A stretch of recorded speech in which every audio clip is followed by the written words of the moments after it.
সবাই জানে আমরা জানি কুল মানে বলো, কুল হু, তার হুটা কাকে বোঝাচ্ছে? এর মানে আলেম বেটাদের বলার ক্ষমতা নাই। তারপরে কী বললো? আহাদ। এখানে এর বাংলা মানেটা হচ্ছে আল্লাহ একক অদ্বিতীয়। আমরা জানি একক অদ্বিতীয় মানে একজনকে বোঝাচ্ছে, এটা সম্পূর্ণ ভিত্তিহীন। এর সম্পূর্ণ মানেটা জানতে গেলে এখানে পীর মুর্শিদের দরবার দরকার। কারণ আহাদ শব্দ অর্থ একক, আর ওয়েদ মানে এক। একক আর এক দুটো একই নয়। যখনই এই মুর্শিদের দরবারে যাবেন, এর হকিকতটা জেনে নেবেন, তখন আপনি আর ওই আলেমদের পায়রাবি করবেন না। এই রকম জায়গায় মানুষ যেন না ওঠা বসা করে, আর মানুষ যদি ওরকম জায়গায় ওঠা বসা করে, তাইলে এরা ভেবে নিয়েছে যে আমাদের পেছনে কেউ একটা দায়িত্বে বেহাজাল ইমামের নিয়ত করবে না।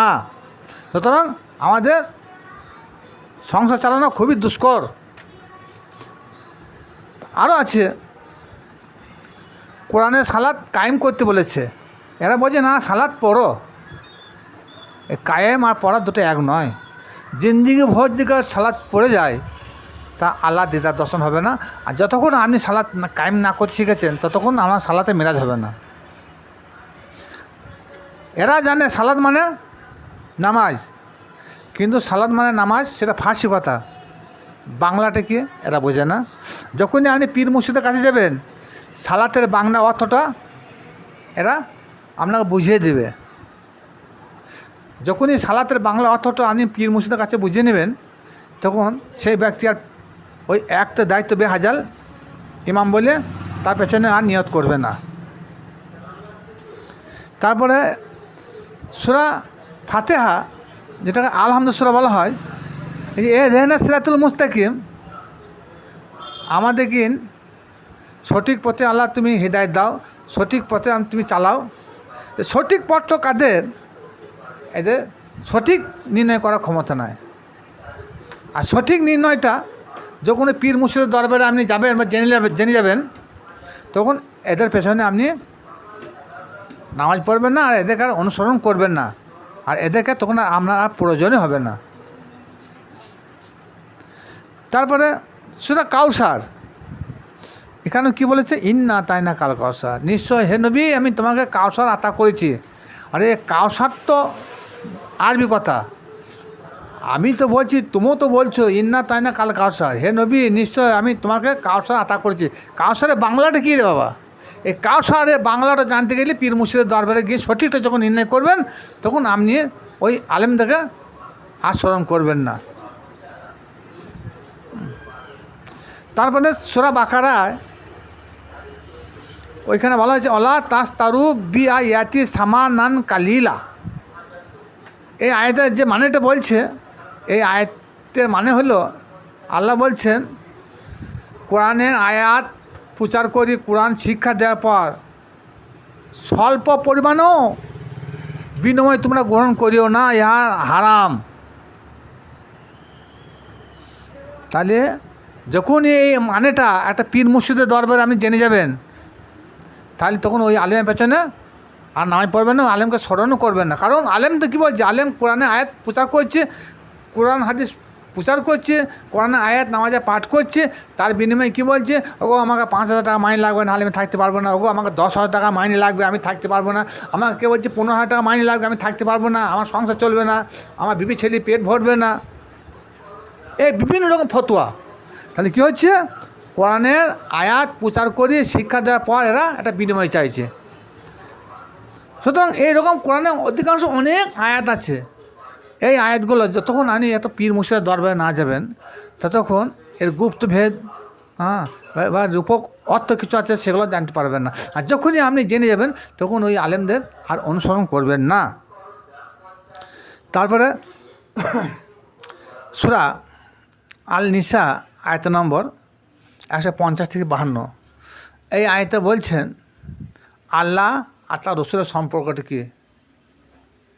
আমরাও হয়তো অনেক ক্ষেত্রে ওয়াজে বলি আল্লাহ রসুল নয়, রসুল আল্লাহ নয়, তো রসুল আল্লাহ থেকে জুদাও নয়।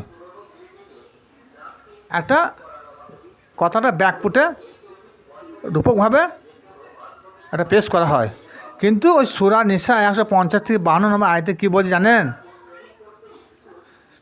যারা আল্লাহ আর তার রসুলকে বিভাজন করে, ডিভাইডেড করে, পার্থক্য করে এক মনে করে না, তারা হাক্কা কাফের। এতদিন হয়তো কেউ জানেন, কেউ জানেন নাই। তাহলে এইসব কোরআন শরীফে অধিকাংশই আয়াত আছে, সবই তরিকতের আয়াত বা মারফত আয়াত। পীর মুর্শিদের দরবারে যতক্ষণ আপনি না যাবেন ততক্ষণ তার হকিকতটা আপনি পাবেন না। তারপরে কিছু সহি হাদিস, কিছু জাল হাদিস, এরা সেই জাল হাদিসগুলোকে নিয়ে কোরআনের উপর টেক্কা মারে। যেমন একটা বলবো, বেশি বলার সময় নাই, যে ফাতেমার মতন লোককে কবরে আজাবে ভয় করতে হয়। আবু জার গাফফারে হইতে হাদিস বর্ণনা করা হয়েছে যে বলছে, হে কবর, তোমার গহ্বরে আই কাকে এনেছি জানো? নবী নন্দনী বিশ্ব নবীর মেয়ে ফাতেমাকে আই দাফন করতে এসেছি। মাটি কি বলেছিল? বলেছে, আমি নবীকে চিনি না, আমি বিশ্ব নবীকে চিনি না, আমি চিনি শুধু তার ইমান ও আমল। এটা ফাতেমাকে কত বড় একটা ভয় দেখাচ্ছে। তারপরে বলছেন কি যে না, কবর আজ তোমার কাছে কাকে এনে জানো? শের আলী, যিনি মাওলা আলী পদবী, তিনার ঘরণীকে নিয়ে এসেছি। কবর তখনও বলছে, আমি মাওলা আলী বা শের আলী আমি চিনি না। আবার বলা হয়েছে, কাকে এনেছি জানো তোমার কাছে? হাসান হোসেনের মা, যিনি সারা বিশ্বের যুবকদের জান্নাতের সর্দার, বলছে আমি হাসান হোসেনকেও চিনি না। এই যে একাধিকবার এরকম কথা কবর বলেছে, তাহলে কী হচ্ছে? আল্লাহ নবীর পরিবারের পদমর্যাদা ক্ষুণ্ণ করা হচ্ছে, আল্লাহ নবীর নূরের ক্ষুণ্ণ করা হচ্ছে। কারণ যাদেরকে আল্লাহ পাক রব্বুল আলামিন পাক পবিত্র করে দুনিয়ায় পাঠিয়েছে, তাদের আবার আজাব কিসে আছে? তাদের আবার হিসাব নিকাশ কী আছে? হ্যাঁ, আমি যতই নামাজ পড়ি, হজ করি, জাকাত দিই, কিন্তু পাক পবিত্র এই সার্টিফিকেটে কে দেবে বলুন? তাই যাদেরকে আল্লাহ পাক রব্বুল আলামিন সূরা আহজাবে বলেছে, তাদেরকে আমি পাক পবিত্র করে, সমস্ত রকমের নোংরা অপবিত্রকে দুর্বৃত্ত করে পবিত্র করে তাদেরকে আমি দুনিয়ায় পাঠিয়েছি। তা তাদেরকে বলছি, এখানে মা ফাতেমাকে কবরের সম্পর্কে, আজাব সম্পর্কে সংকেত দিচ্ছে, ভয় দেখানো হচ্ছে। এটা কি? এটা সম্পূর্ণ বানোয়াটি বা জাল হাদিস। যাদেরকে তৈরি না করলে ও কবরে মাটিকেও তৈরি করতো না, জান্নাতে তৈরি হতো না, জাহান্নামে তৈরি হতো না। তাদেরকে এইরকম সংকেত, এইরকম বিপদ সংকেতের কথা বলা যায়? এটা সম্পূর্ণ ভ্রান্ত হাদিস। কারণ এসব হাদিস কোরআনের বিপক্ষে যাচ্ছে। এসব হাদিস যদি আলেমরা না প্রচার করবে, তাদের পদমর্যাদা ক্ষুণ্ণ হয়ে যাবে। তাদের পেছনে কেউ নামাজ পড়বে না, তাদেরকে অনুসরণ করবে না। এরপরে সূরা ইয়াসিনে 21 নম্বর আয়াতে আল্লাহ বলছেন, যারা তোমাদের কাছে দিনের জন্যে, ধর্মের জন্যে, কোরআন প্রচারের জন্যে কিছু বিনিময় চায়, তাদেরকে কোনো সময়কার জন্য অনুসরণ করিও না। আল কোরআন সূরা ইয়াসিন আয়াত নম্বর 21। এবার চিন্তা করুন, কার পেছনে নামাজ পড়বেন, কার কথা শুনবেন? কিন্তু একটা পীর মুর্শিদ যখন আপনার বাড়ি যায়, আপনার দরজায় যায়, আপনাকে ধর্ম কথা বোঝায়, সে 5 পয়সা নেওয়ার জন্য যায় না, 5 পয়সা চেয়েও বসে না। হ্যাঁ, আপনি খুশি করি তাকে দেবেন না দেন সেটা পরের কথা। কিন্তু একটা মৌলানা সাহেব, একটা আলেম, সে কিন্তু যখন জলসায় মহফিলে উঠে, সে তো কন্ট্যাক্ট করে নেয়, আমি 10,000 নেবো, 20,000 নেবো, 30,000 নেবো। এইসব ভুলগুলো ধরার জন্যে, 70 টাকা প্রচার করার জন্যে, এদের বিপক্ষে আলেম ওলামারা উঠে পড়ে লেগেছে।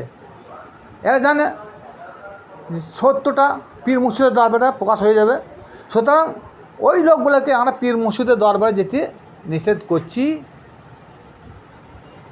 কী বলছে যে না তোমরা পীর মুর্শিদের দরবারে যেও না, এরাই নিজে কী করবে দেখুক, এরাই কেয়ামত মাটি আনুসি করবে, সুতরাং নামাজ রোজা করো আর দান খয়রাত করো, জান্নাত চলে যাবে। আরে জান্নাত কি মামুলি বাত? জান্নাত অত সস্তা? এরা তো জান্নাতের মানেই বোঝে না, জান্নাত কী জিনিস মানেই বোঝে না, আর জান্নাত কখন পাওয়া যাবে সেটা ওরা বোঝে না। ওরা ওপরখানে হাত তুলে তাকিয়েই থাকে যে আল্লাহ উপরে আছে, কিন্তু পীরপন্থী লোকেরা আল্লাহরা বলে আল্লাহ উপরে নয়, আল্লাহ মানুষের কালবে আছে। তা এরকম হাজারো মতভেদ আছে। এই মতভেদগুলো প্রকাশ করার জন্যে আলেমরা কি বলে যে না গো তোমরা পীর ধরো না, পীর ধরে কী করবে, আমরা যথেষ্ট, আমরা নামাজ রোজা করছি, তোমরা করো, নামাজ রোজা করলে হাসতে হাসতে জান্নাত চলে যাবে। আরে বাবা, জান্নাত মরার পরে নয় রে বাবা, ওই পীর মুর্শিদের দরবারে যখন যাবেন জান্নাত কী জিনিস আপনাকে ভালো করে খুঁটিনাটি করে বুঝিয়ে দেবে, এবং জান্নাত কবে, জান্নাতে আছেন না জান্নাতে যাবেন সেটাও আপনাকে চোখে আঙ্গুল দিয়ে দেখিয়ে দেবে। কবরে আজাব কী জিনিস এরা বলছে, মরার পর কবরে আজাব হকিকতে দুনিয়ায় ঘটছে, পীর মুর্শিদ আপনাকে চোখে আঙ্গুল দিয়ে দেখিয়ে দেবে। এইসব জিনিসগুলো পীর মুর্শিদ যখন প্রচার করতে লেগেছে বা লাগে, তখন এদের বুকশুল হয়ে যাচ্ছে।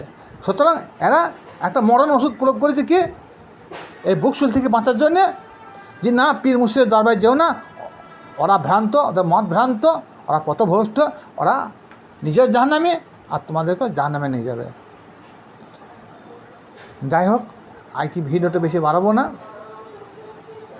যারা তরিকতপন্থী আছেন নিশ্চয় তারা বুঝতে পারবেন, যদি হুসাইনি মুসলমান হয়ে থাকেন তাহলে ভিডিওটা বেশি করে শেয়ার ও লাইক করবেন এবং সাবস্ক্রাইব করার চেষ্টা করবেন। পরবর্তীকালে আরও নতুন নতুন ভিডিও নিয়ে আমাদের সম্মুখে হাজির হব। খোদা হাফেজ। ইয়া আলী মাওলানা মুশফিক কোসা।